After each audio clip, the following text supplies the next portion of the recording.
Welcome everybody. It's great to have you here. This is a brief introduction into Blackboard and how to use Blackboard basics, and then also a couple little tips and tricks as we go along. What I do want to just give you a heads up is that when you're on the STIC website, in the upper menu, you're going to see a whole bunch of pull down menus that are located here. There's going to be a pull down menu that's called eTools.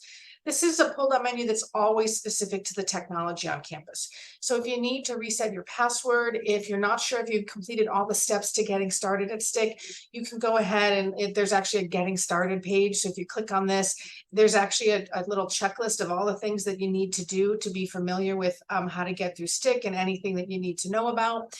But also this pull-down menu is gonna give you links directly to various software on campus. So the getting started is just to make sure that you know you've covered everything you need to cover to get started. Password manager, anytime from now to when you're done being at STIC, this is where you could go to if you forgot or you need to reset your password for any reason. Email is going to be, if you haven't already figured it out, email is actually Gmail, but you have your own STIC account. Be very conscientious of being logged into your STIC account versus your personal account. Faculty will usually write you here at your STIC account, and all campus correspondence and important financial aid, all that kind of stuff, that all goes to this email address. So please be conscientious to check that. Usually that's going to be something that you can incorporate into, you keep it in another tab open in your other Gmail account, but just be aware of that. Also, faculty don't always respond to people if they send things through their personal email because they don't know if it's spam. They don't know if it's safe to open some of these things. So just being aware that if you send it through STIC, they're going to know it's a secure email and they'll respond to you usually a lot faster. The link to access Blackboard is here in case you forget, but if you want to, you can always go ahead and click on this and then bookmark it. Usually on the top of all web browsers, there's a little bookmark bar or a little star in where the address lives for the site, and you can click on that and bookmark your website for you.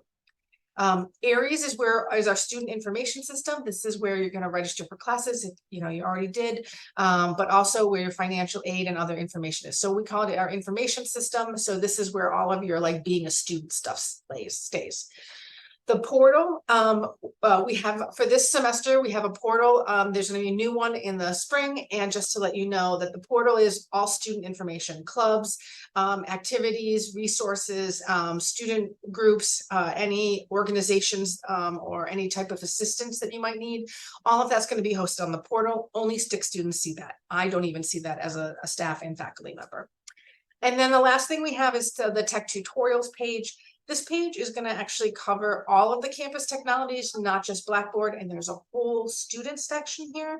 So even if you have to know how to print on campus, or there's frequently asked questions that you might have, all of that's going to be located there. So everything is under the the eTools pull-down menu. So at any time, if you have any questions, you can go on there. Last thing I'm going to tell you before we dive into Blackboard is going to be at the bottom of the STIC website on any page, you're going to see a thing called Chat Now. If you're not already familiar with Chat Now, you want to, and I'll show it to you in a second, you're going to click on that button. It's an actual button to click on. And what will happen is we have a chat feature that connects you to various organizations on campus, from admissions to the wellness center to financial aid, IT help desk, all of them, including Blackboard support. So when they're online, you can click on the box and then send a message, and that means somebody is actually over watching the actual chat and will be responding to you. If they're offline, there'll be a link there that will say send a message, and you'll get a box that asks you to send a message to them, and then they'll respond when someone returns back into the chat. So that's just to let you know that that's available. It's a great resource, and that if you ever get home and you're struggling, even if it's after hours and there's no one there, you can always leave the chat now, and that's how you know you can get in contact with somebody. So somebody will reach out to you within the next day or so. Over the weekends, probably not till Monday. So I do want to just cover that Chat Now is kind of this awesome thing. But again, that button is almost on, I think it's on every page at the bottom. And anytime you see it, you can click on it and just automatically get help. It's also in Blackboard. So if you need help with Blackboard, you can always click on the Chat Now button there and you'd be able to get support. So with that said, I'm going to go ahead and dive into the rest of our presentation. So If you've already logged into Blackboard, which all of you have said, you're going to come to a main page. And what I want to do is I am right now enrolled as a student, so I see Blackboard as a student, and you should all see this page being similar for you. Anytime you're in Blackboard, whether it's what we call the institution page or a class, you're always going to have a menu on the left-hand side and then a content area on the right-hand side. And so on the left-hand side is going to be a series of links that you're going to navigate, and they'll all populate or show up in the center of the screen. So both classes and this main page work the same way. I like to say that it's like a book with a table of contents. So you have a table of contents, you click on a link, and then you get taken to that section or page. So we call this the ultra-based navigation, but it's just basically the main navigation of Blackboard. And on the menu, you're going to have a series of tools that are going to be available to you that help you be a student and take online classes or take any classes that's using Blackboard, because faculty teaching lecture classes can use Blackboard, people doing hybrid can have it, and then also fully online classes use all of Blackboard for everything. So this menu is going to basically include all things, all classes. So I like to say it's like a macro level. So all your classes, all your contacts, all your messages, all of those things show up. And then what will happen is you go into individual classes and there'll be individual information specific to that class. But this page is really just everything about being a student for any classes that are using Blackboard. The institution page is your basically announcements page for Blackboard and for STIC. The very first thing you're going to see is going to be this welcome. There's a video that shows you how to navigate this menu. You're also going to be able to get a link that takes you to the Blackboard orientation class that we have. Every student's enrolled in it. So if you want to play around with Blackboard without actually playing around with Blackboard in your actual classes, you can always go in here and like kind of figure stuff out. But then also at the bottom, we have a resource website that has a bunch of tutorials on it. And I'm just going to click on that one. This page in particular, the Online and Digital Resources website actually covers not only just Blackboard and how to navigate Blackboard, but also we have tutorials on Google Docs, Google Slides, Hangouts, ScreenPal or Screencast-O-Matic. They changed their name recently. Everybody at STIC has their own YouTube channel, so you can have an academic channel where faculty ask you to put something up. It doesn't get mixed up with any YouTube channel that you might have personally. But then also if your faculty use Zoom for any reason, or Google has a thing called Jamboard, that is also available. So we have tutorials of most technologies that faculty might ask you to use in classes. We'll have something or some information on those pages for you. Additionally, the library has some resources that are available. They just have a page here, and these all just link to the library website. But just in case you run into any problems and you're like, I need a computer, or I lost internet access, the campus does actually have a loaner program that lets you borrow Chromebooks and internet hotspots. But then there's also other things here as well. Additionally, as you go further in your online, your STIC experience, you'll use Aries, which is the information system where you registered more and more. And there's actually information to give you about if you're enrolled in a program, how to pull that up, how to find and email your advisor, how to print your schedule. If you need to plan anything or faculty left you a note on something, that'll be available to you as well. And then also how to add and drop classes, how to withdraw from a class, and then also either to request a review or to plan and register from program evaluation. So there's a bunch of things that as you go further in your career, you might need to know a little bit about. You can always come to this page and learn a little bit more about how that all works. And these videos are usually really short. They're intended to be quick, but very like concise instruction on how to use Aries. So if you have any questions, you can always come here. So this website is going to be available to you. It's linked into Blackboard. I'll show you where it's linked in a couple of places, but also that at the bottom of the page, we always have these orientations. We have information about how online classes work and advice for success, but also you can also access those menus on top at the bottom as well if you so. This is also a mobile friendly website. So if you scroll on your devices, everything will just be going straight down the page, and you can utilize a mobile device to look up any of these things. So if you're sitting at a computer and you need to know how to use Blackboard, you can always pull out your phone and do that as well. Just to give you that heads up. So that's the online and digital resources. So this main page is going to usually give you some tutorials, some advice. It's also going to give you any heads up about campus policies or procedures, just to kind of let you know. So just to be aware, it's mostly an announcement page. You'll have something that says your name, like in this case, Kyle Student, and you can add a profile picture if you would like to.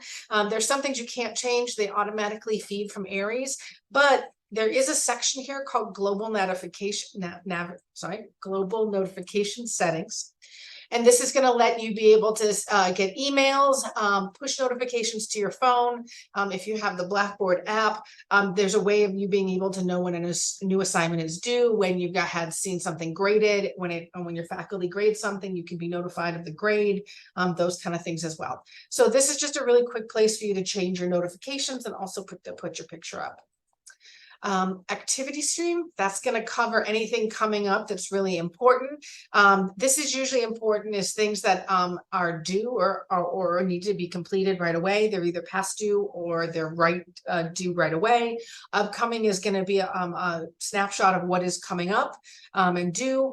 Things that are recent will be here for you as well, just to give you a heads up on how things work. You'll also see that you can click on the view my grade and you can see the grade of that item if the faculty members graded it. And then there's always going to be later things are going to be further down on the page. So you'll see that you can always see view my grade on this. So that's just to let you know, the stream lets you see different things on there. You might find that to be very helpful. I'm going to come to courses last because that's where we're going to start when I go over Blackboard, but the courses place is where all your courses are. So there's also a calendar in Blackboard. All your faculty, if they put due dates on things, you will see the due dates and calendar information on here. You can also add reminders or different things to the calendar for yourself if you would like to do so. But that's just a helpful thing, just to give you a heads up. And then also you do have some ability to change settings and things like that as well, like the little gear at the top. The messages tool. So remember when I said you had your stick email address, that is a separate email account. It's outside of Blackboard. And then we have the messages tool, which is inside of Blackboard. Now, most people will correspond using stick email, but on the mobile app, there's actually a message button, and in Blackboard, there's a message button. So every class also has a message tool. When you get a new message from your faculty or you send a message, your faculty are going to get a little icon up here, and I'll go away from it, but you'll get a little indicator at the top telling you that there's a message here, and then when you click on it, it'll tell you what class has the message. And then you can go ahead and click on it and it'll take you to that new message, and you'll see that. If I go in here, there's a new message and I can read that message and follow up on it. This is a rather new tool, so I would expect that most of your faculty are still going to use your stick email to go back and forth. But just to let you know, there is a messages tool, and if you find that you can't use it and you need to come to messages and send something to your faculty, you can use this. This also lets you message your classmates as well. So that's another benefit to this, that you would be able to correspond with somebody if you want to work in groups or those kind of things as well. You'd be able to find out who you can talk to in your class. All of your grades for all of your classes are going to be located on one page. You also have your grades for each class within each class. But if you want a broad overview of how you're doing in the class, you can come to the grades area. That's going to show you all that. I would just encourage you to click on the links and check it out. The last thing I'm going to show you is going to be the assist window. This is a list of all the campus resources. So it's like a website for all resources. Chat now, as I said before, you can click on this. It'll take you to the chat now button. You can click on the stick library. That'll take it. This will rotate depending on the time of the semester. So you might see admissions, or you might see advising in here, but also all the other campus resources that you might need, they're also listed here as well. So online and digital resources for students website that I showed you, you could come here as well if you needed support and click on here, and it'll take you to that website. So that's just to let you know that's what the assist page is. It's here to assist you in any of the campus resources. If you can't remember where to go on the STIC website, these are the most common used websites for STIC. So with that said, that's the menu. I just like to briefly, as fast as possible, cover that just to give you a heads up of what it really does. But most of the time you're going to get kind of used to coming in here. You're going to click on your courses page. Now, when you first go into Blackboard, you're going to see all of your courses. Usually you'll say current. If you're able to see your classes, if you were logging in before the semester starts, you also might see an upcoming tab here, and that will just say that you have classes upcoming that you've registered for. But to enter any course, as long as it's open, it'll actually say private or closed until it's ready to be opened. Classes, not everybody experienced this, some classes open early for the weekend before on the Friday, or they open on the first day of classes. That's up to the instructor, and there's a variety of reasons why they do it, but classes will be opened by the first day of classes. That's the latest that they should open, but they can open the weekend before if faculty are okay with people just kind of coming in and starting the class. To enter Blackboard, you're going to click on the link here, and that'll take you in. If you prefer a different view, there is actually a button that lets you switch to grid mode. And if your faculty is using a header for the class, it just helps with that easier identification that you can just go into the class this way as well. And if you click on this, it'll be your default. So in this case, we're going to go into this Blackboard Orientation for Students webinar, and I can click on this, or if I was in here, it would be the first link that I have. So I'm going to go ahead and click on that button. All right, when you get into Blackboard, so as before, when I said that there was a menu on the left-hand side and content on the right, same principle. You're going to have your table of contents with all your links. And then as you click those links, it's going to show up in the center or on the right-hand side of the screen. Couple quick things is going to be, I always have a couple quick things. I realize I say that, but I mean a couple quick things about this. So the deal is, STIC does actually have a template that we ask faculty to follow, and it actually has an order and a structure, and this is what I am presenting on. However, you may have a faculty member who does not use the STIC template and does not follow it. Just be aware that the things that I'm talking about today, most online classes, all online classes, but most hybrid and most lecture classes may use one or two of these tools or features. Online classes should always have all the course content inside of Blackboard or links to it if they're using a textbook or if they're using an external like math program or something like that. But everything should be linked into Blackboard. You should have a discussion board. You should have an assignment area where you turn in digital papers. Lecture classes and hybrid classes, sometimes that'll be the only thing faculty do because they want to take your paper without paper and they just want to have it submitted digitally. And then some classes will either have a journal or an exam or test tool. And so you're going to see on the main menu some form of some way to submit a paper, some way to talk to the rest of your class, and some way to do a quiz or test. But then you'll also have all your content. So your textbook readings, your videos, your lectures, all of that. And in online, that should all be there in some fashion. So this menu covers the top, which is all about just day-to-day stuff. There's always going to be a welcome page. That's supposed to be the page where you're going to get a welcome from your faculty contact information.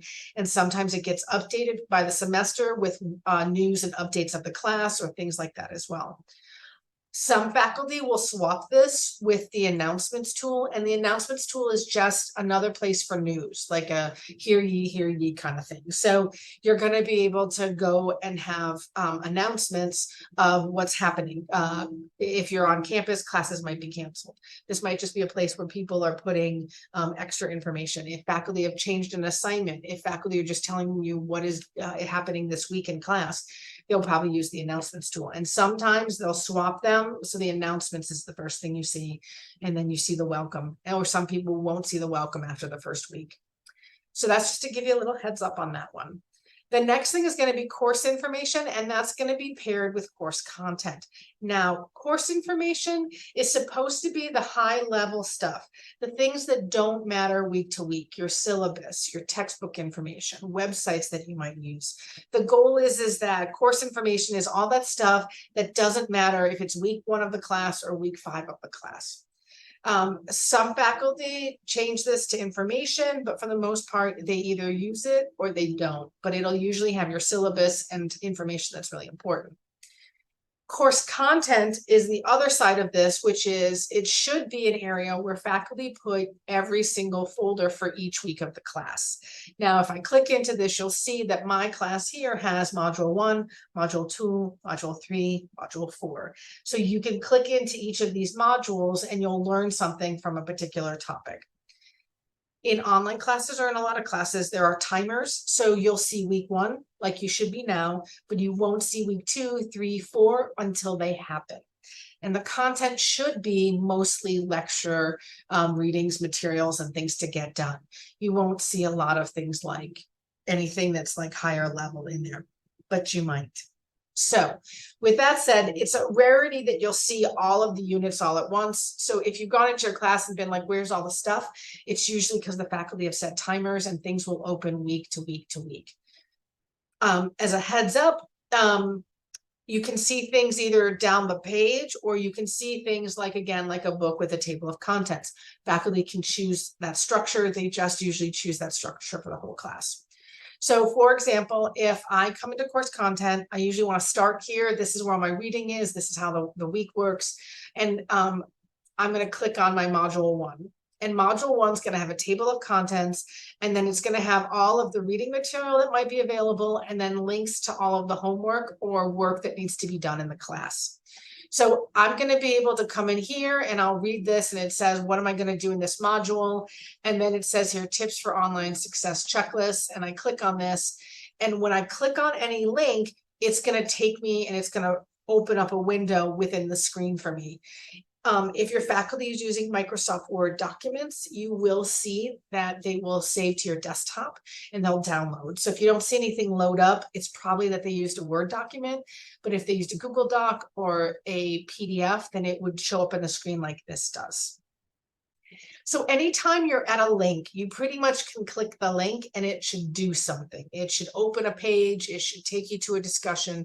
It should do something. So anytime you see a link, and unfortunately they don't have underlines like web links usually do, but you'll usually find that a title of something is usually also a link. That's probably my best advice, that if you don't know where something is, start clicking on things that look like titles and you'll generally probably find it. So in this particular module, I have a reading. I ask people to go over it. And then I have links to the discussion board. I have links to the assignments for the class. And then you have to click in further to access those, or I have exams and quizzes. So that's just to let you know that in this particular area, I have all my reading materials, all my lectures, all of that stuff. For this particular module, I just have one thing in there, but I might have 4 or 5 different things that you need to review. Each week, I would go in there, I read my material. Now, I put in my classes, I put all the links to all the discussions, all the assignments, all the quizzes. So all you ever have to do is go into that folder for the week and just do everything in the folder. And then you know you're done. Some faculty leave the course content to just being lectures, readings, materials like that. So what they will do though, is they'll also have links on the menu that say discussions, assignments, journals, tests, blogs. And that's actually where some of your stuff will be located. When you get your syllabus, a lot of times faculty will say like, this is a paper. Your paper is going to use the assignment tool. They might say that you have a discussion. That's going to be using the discussion board. And if they say taking a quiz, that's going to be in exams and quizzes. So when you want to go to the discussion board, you just click on the link or the title and it'll take you to the discussion board. Same thing with the assignments link. Click on the assignments, it'll take you to the assignments. Some faculty have all assignments available for you to read and review, but you can't submit till a certain day. Some people open up week by week. So my class, week 1 assignments, week 1 discussion. That's all showing this week, but nothing else. And then next week, week 2 discussion, week 2 folder, week 2 assignment. So that's just as a heads up. Then you have your exams and quizzes, and this is if you have a quiz to take, you're going to be able to go in here, and usually it'll say module 2, week 2. It'll tell you what quiz you're going to take. If your class doesn't have any indicator of like week or module, you want to go to the syllabus and match the title of the assignment or the test or the discussion with whatever the title they put in Blackboard. They should be 1-to-1. So even if you pull out your syllabus and you go, what is due this week? You should be able to sit there and go, okay, this is a discussion. I need to look for this title. All right. So that's how content works. So you're basically going to have a folder with a bunch of stuff to do reading, and you may have links to your assignments and homework, or it all might be located on the main menu. I'm going to start now. So any questions? Well, I was like, let me pause. I know I do a lot of talking in this. I just want to make sure I cover everything. Does anybody have any questions so far? Does that kind of make sense? And you can feel free to use the chat. I'll wait like 10 seconds, 15 seconds. Thank you, Alicia. So the next thing that I want to do is I'm actually going to talk to you about how to submit, how to participate in a discussion, how to submit a paper, how to take a quiz, and then how do you see your grades. So these are going to be the 4 most important things that most people need to know about their classes inside of Blackboard. And if you get these, you kind of have a good base level of understanding. There's going to be stuff that you're not going to understand or that needs to be explained further. This is when I just say, if you don't understand something, feel free to write to your professor. Just ask them, like, I'm not really clear on what this is. And, you know, hi, professor, say something, regards, sincerely, whatever, and then sign it. That's usually my best advice, is just talk to your professor if something doesn't make sense. All right. So we're going to look at the discussion board. So for a lot of you might have already taken classes when you were in high school. You've taken online classes before. If this is brand new to you, a discussion board is just the same thing as a class discussion or a group discussion you might have amongst friends. There's going to be a topic or a theme, and then a question's going to be asked or conversation starts, and then you go back and forth. But this is going to be a not live conversation. So, or what we call asynchronous. So what's going to happen is your professor is going to post a question up for you on the discussion board. And that question or questions for the week or the topic are going to be on a forum. So I like to say that if you take a board, like a piece of paper, and then you put Post-it notes on it, every Post-it note is a forum or a separate topic or question. So most of the time, most faculty will have 1 discussion a week.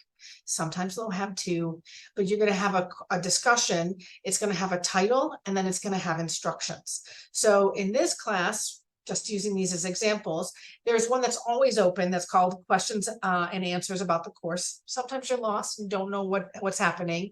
You can put a question up there, and if a fellow classmate can answer it or your faculty can answer it, they go ahead and do that. But if it's an assignment, usually they'll say the title of the assignment, or in my case, it says week 1, and then it says introduce yourself. You're going to have the title here and then the instructions about what is expected of you. So if you haven't done anything for the discussion yet, and you go, oh, I need to read this first, you can go back and read it before you go in. When you're ready to participate in the discussion, you always want to, again, click on the title. The title is going to take you into the discussion area. When you first go into a discussion for the very first time, and if you're the first person, this area is going to be blank. Don't worry about that. That's okay.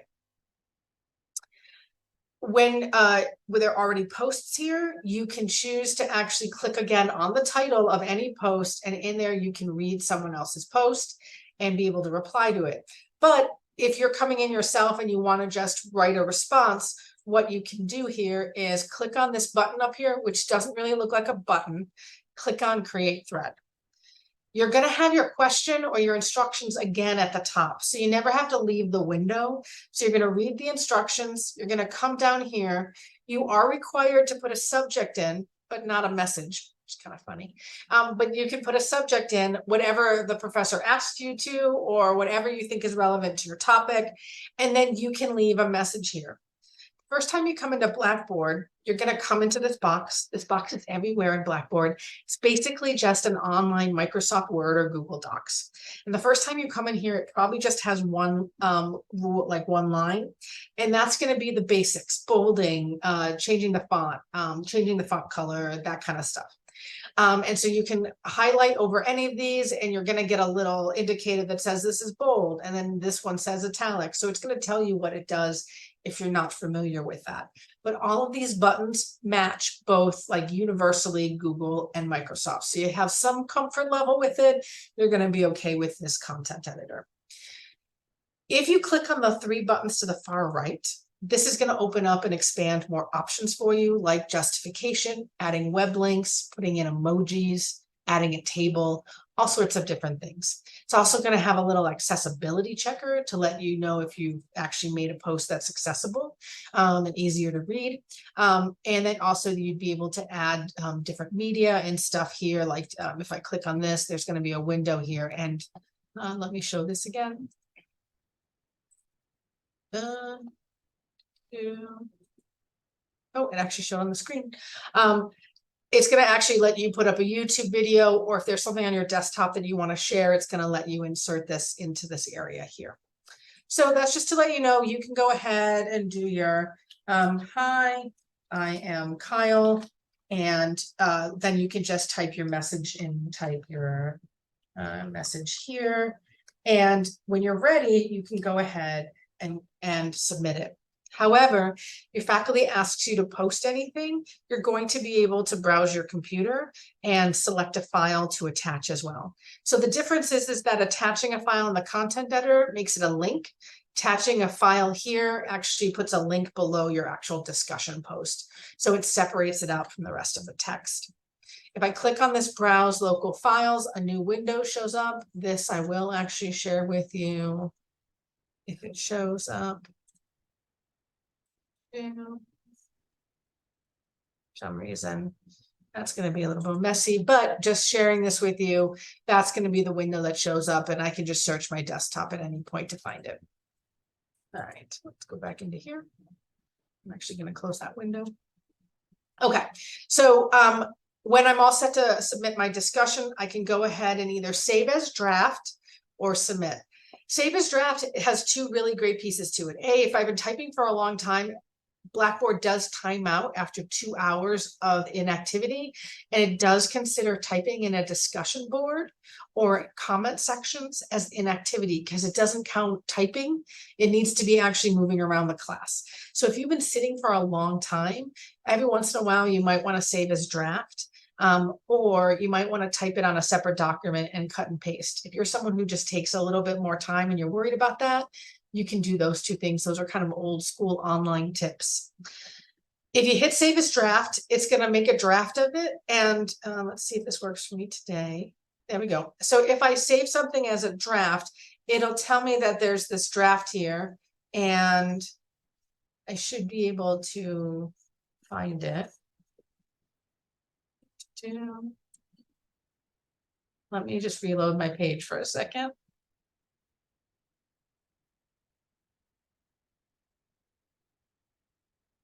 Back in here. Okay. Display, show all. Okay. If I have a draft that is already available, you'll see that it says published. That means it's available to the class. If I have it in draft status, it means that the class can't see it, not even my faculty member, and they can't pull it out in any way. So I can have it as draft and come back at any time to finish up. But if there's a deadline, I want to make sure I come back in time to make my deadline. To do that, I just click on this, and I can go ahead and where it says edit, I can go ahead and edit it when I'm all set, and I can just click submit. And now this is actually submitted to the discussion board. I get a little error message myself, but you won't get an error message. I just do. So let me reload the page again. Sorry about that. So that's how to submit a discussion. Couple quick things.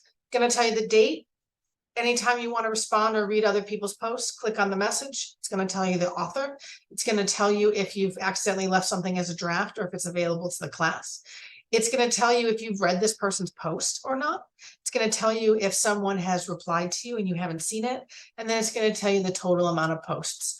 I usually find that only to be helpful for myself to see that, maybe there's like 30 people, but there's only like, there's like 20 posts in the class. It means that everyone hasn't posted to the class yet. So that's going to be how to post to a discussion board. Subscription is just a little piece of advice here. So if you want to subscribe to a discussion board, each week you can come in here and just subscribe, and you'll get an email sent to you when anyone replies to this discussion board. So if you're really invested in the discussion, you want to see someone follow up, you can always subscribe to a discussion, and then you'll get an email notification of when somebody has responded. You can click on the link in the email and it'll bring you to the discussion board for you to be able to read in Blackboard. You can unsubscribe at any time, but if you want to try it, you can go ahead and do so. I do this week to week. I subscribe to week 1, and then when week 1 is done, I subscribe to week 2, and I unsubscribe to week 1. So that just is me keeping track of that week as I go, but I don't need to be watching all of the discussions that come in into Blackboard be sent to my email address. Let's see, next thing would be the assignment tool. Assignment tool is just like, I don't know if people, I might be dating myself in terms of how old I am, but my teachers used to have on their desks in class a box, and we used to throw our papers into the box. This is basically a digital box, an electronic box. So the assignment tool just takes any submissions. So faculty might ask you to turn in a PowerPoint, a paper, multiple drafts of papers. They might ask you to turn in an image. They might ask you just to turn in type in a couple sentences on something. So the tool basically is just a way of collecting student work and keeping track of who has and who hasn't. So the assignment tool is usually going to be something where you're given instructions and then you're asked to turn it in at a later date. So your faculty will tell you, this is how I want a paper to be done. And then at a certain date, you're going to need to turn it in by. In Blackboard, you're going to usually have it either in the content area with the class materials for that week, or it's going to be on the menu separately. Now, some faculty will link this as assignments, or they'll call it homework. Those are the two changes. It's either assignments or homework. And if you see homework, it's probably going to be still using the assignment tool, but they just changed the name of the assignment tool to homework. When you're in Blackboard, what'll happen is, you can totally guess this. There's a title and it's a link. Faculty will potentially put your instructions on the outside of the link also, but your instructions will be inside of where you're going to submit. So when you're given an assignment, you come into Blackboard, you come to this area, and you're going to see the title here, and then you might see instructions. What you might do, depending on how you got information about the assignment, because sometimes people have to go to Blackboard, then do the assignment, and then come back and submit it. Some faculty will give you a piece of paper, like a handout, and some people will have it in the syllabus. They'll tell you right away how to do the paper and how to do all the work. So what's going to happen is you're going to click on the link. You're going to have the title of the assignment. You're going to have the instructions and any corresponding documents that the faculty want you to review or complete.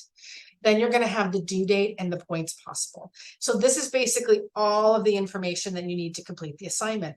Now, for some faculty, you just come in here, you see that, and then you can just cancel and leave, go do the work that you need to do to make the assignment happen, make your homework, do your paper, make your PowerPoint, whatever that might be.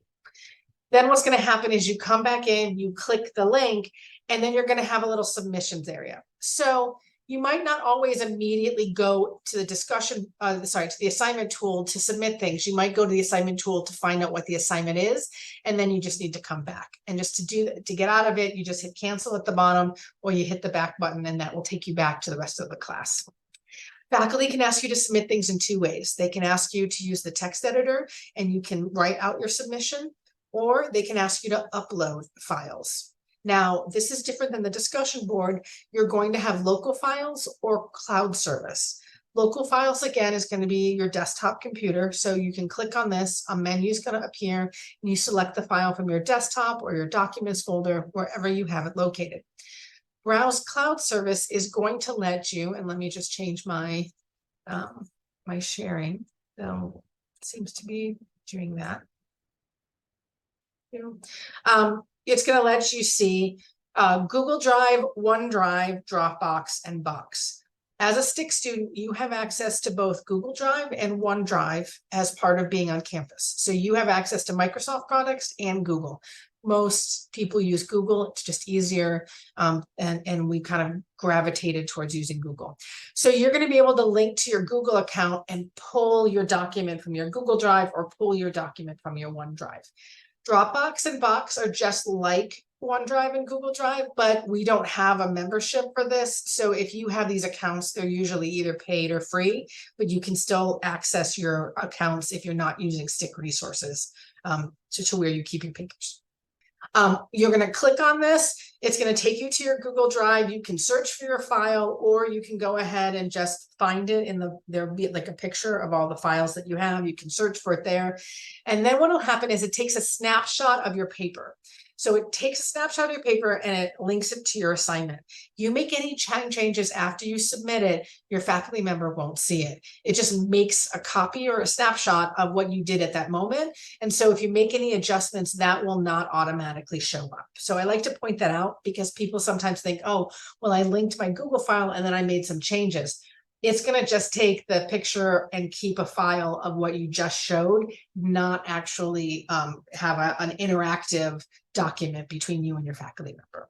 So once you select that file, that will actually let you, you can go into Google, collect it, and then what will happen is you'll get a little link from your Google Doc into this. I'm going to cancel out of here because my account's not linked to this. But just to let you know, if I do browse for, say, a document on my computer, I'm going to open this up. You'll see here, it'll show you the name of the file. And then if I want to change the file, like say I want to add my last name to this, just so my faculty can recognize it, I can do that. And if I change my mind altogether, I can click on do not attach, and this will just take it away. So I'm going to go ahead and click on that, and it says do not attach this file or folder, and I say yes. Then the next thing just to be aware of is that you have add comments. And this is just if you have to share something with your faculty member. I always just had to like have a great weekend or have a nice day. I had nothing intentional other than that to put on the comment section, but you might. Save draft works the same as it does in the discussions. You'll be able to save the draft of your paper and then come back and submit it at a later date if you're not ready. And then if you are ready, you can go ahead and submit. In this case, I like to keep this one as it is. I don't actually submit anything. But once you submit, submits the assignment Dropbox, and then what will happen is you click on the title after you've submitted it, and your paper will show up instead of the instructions menu. So now I turned in a flyer. I have this flyer here. It's telling me that I turned it in on May 31st at 3:48, and I don't have a grade yet. My faculty member hasn't graded it. If my faculty member lets me put up more than one submission, I'll get a start new button, or there'll just be nothing here, and I can at least confirm that I did actually turn this in. I can play with all the buttons and let me know what assignment it's related to. I can also see the instructions again. There's a whole bunch of different things. If I want to copy, if I lost it and I want to download it, I can download it as well. So this paper is now in limbo. What's going to happen is that I have the paper that I have the assignment area where I turn it in. I have it where I've turned it in and I can see it. And then we're going to see what happens when someone actually grades the paper. You'll be able to see the paper and grade and comments and all that kind of thing. So that's how you're going to submit an assignment in Blackboard. The last thing that a tool that I want to show you is going to be the exams and quizzes tool. This one, as you've learned right now, you basically are going to click on the link on the course menu to exams and quizzes. Now, sometimes faculty will call this midterms, finals, tests, quiz. It's just going to be some form of the test tool in Blackboard. They all are exactly the same. They work the same, but they might be called something different. Tests, exams, quizzes. The standard is going to be exams and quizzes, but you might see the word tests, midterms, or finals. And some people separate them out because they want to make sure you're aware that they're separate. Okay. When you're ready to take a quiz, what will happen is that usually faculty won't put any instructions at the bottom. You're just going to see a link to a quiz. And in this case, it says module 2, take a quiz. Again, click on the link. You're going to get instructions. There are a lot of settings for quizzes. You can have one chance. You can have multiple chances. You can save this and come back. You can save this and your submission is complete. You can have it be timed. So you have 5 to 60 to 3 days to complete this. All that information is going to be listed here. So if you aren't quite prepared or you're not sure, or you click on this, read through this and be like, yep, ready to take it. Nope, got to do a little bit more before it's due. Also, if there's a due date on there, it'll usually tell you by when it is due. This particular one doesn't have a due date on it. Because it's in my webinar, I need it to be open all the time to do these. So if you're all set, you can go ahead and begin. If you're not, just click cancel, and again, or the back arrow, and it'll take you back to the rest of the class. Now, if you are allowed multiple attempts, you will get a screen that says, do you want to go back to the course? Do you want to view all the attempts you've taken, or do you want to start a new submission? If you're only allowed one attempt, or this is your first time taking it, clicking on Start New Submission will open the test tool. Tests can be viewed in 2 different ways: straight down the page, and all the questions are right there, or they'll go one by one. And so you hit save, and the next question shows up. Save, and the next question shows up. Online quizzes Blackboard quizzes or online test quizzes don't work the same as website quizzes that you take for magazines or testing kind of things or surveys. Online quizzes usually give you your score right away, give you a lot of feedback immediately. This is like an old school test in a classroom. You're going to have a piece of paper and you're going to fill it out, hit submit. You might get a score, or you might have to wait for your faculty to grade it. So just be prepared that you don't necessarily automatically get feedback, grade, or feedback right away. You're going to have your instructions again, and then you're going to have your questions. So just to let you know here, you're going to have your question available to you. And so you're going to click on either the checkbox. Faculty usually use true, false, multiple choice, multiple answer, matching, and then chronological. So those are the most popular, but there's like 15 question types they can use. So you might get a mix of them. You might get a picture or a drawing, that kind of thing, and asked to identify things. They don't have to all be just simple questions like I have here. What'll happen is that the minute that you hit an answer, in 5 seconds, you're going to get Blackboard saving it for you automatically. This does not mean you can't change it. You can always select no and change it, and it'll resave it. You can also click no and then save it yourself if you feel like doing that. So I'm going to go through and I'm just going to put some answers in here. I'm going to save. It's going to fight me on if it's faster than me, but I'm going to go ahead and do that. Now I'm going to leave that alone. In quizzes, you have 2 things available to you. I only have one of them. You might have a timer, and you might have a question completion status. The question completion status tells you how many you've completed by graying out the box when you're done, and then it tells you what you still need to do. If you click on the boxes that haven't been done yet, it'll take you to that question. So if you're all down the page, you can go up to the question thing, and it'll let you go back to them. Now, when you go to do that, so I have 2 that I haven't answered. When I hit save and submit, just want to make sure that you all can see that. I think you can. You're going to see it says the following questions may be incomplete. If I hit OK, it's going to submit it. I don't want to hit OK. I want to hit cancel. So just be aware when you're taking quizzes, OK always means submit.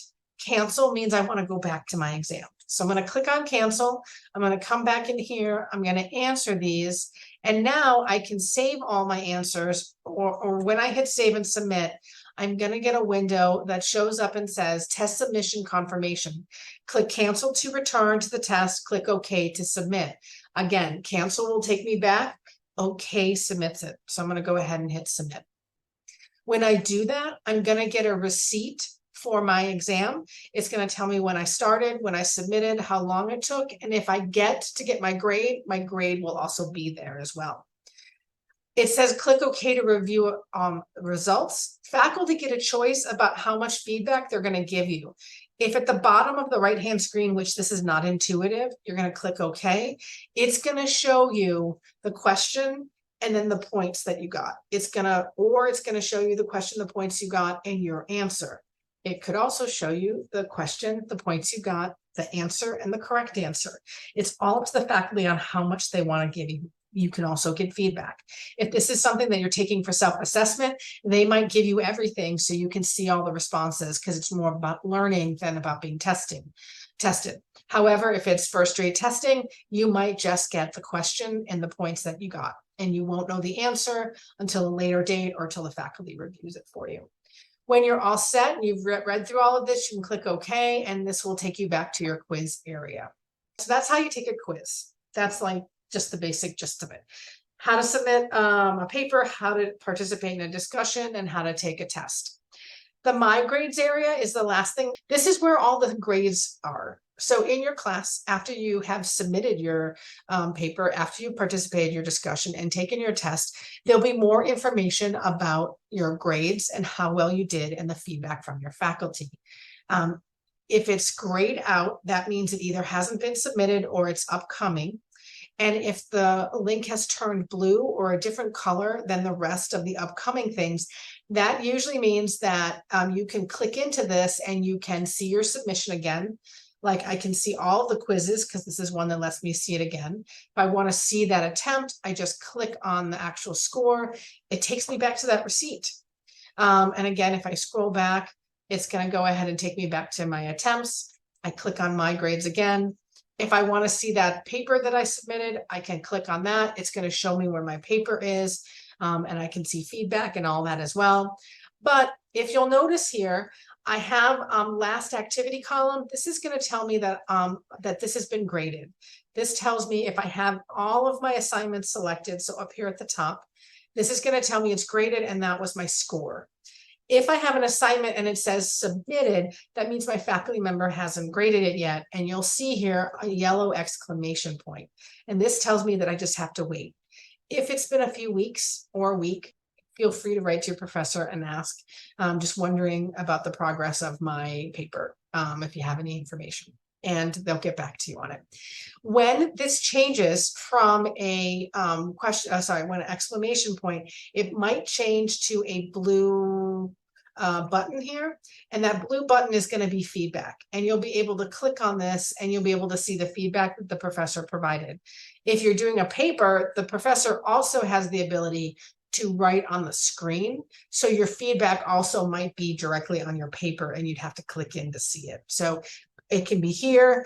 It'll also be here on this, but you'll also see this yellow button will turn to a blue button, and that blue button you can click onto and get feedback. That is going to be the basics of Blackboard. All the tools, the tech resources that you need for campus. Remember, menu and content area. Click on titles. That should get you places, at least to navigate.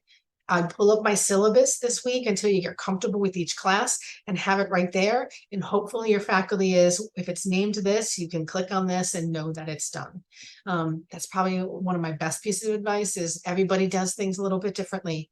Remember that things, if you need to submit something, it's the assignment tool. If you need to take a test, it's going to be tests, exams, quizzes. If it's a discussion, it's going to be on the discussion board. If there are other tools that are available, check out the resource page. When you go to that assist link, you'll see it says online and digital resources. Check that out. We do have some tutorials on some of the other Blackboard tools. But if you run into any problem, you can feel free to write to online@stick.edu. If you ask for Kyle and you just say, I have a question about something, or they can answer it too. That's actually our Blackboard support. But if you want to chat with me, just write to online@stick and just say Kyle, Kyle. And I can chat with you and answer any questions that you have. But college is awesome and amazing, and have a great time.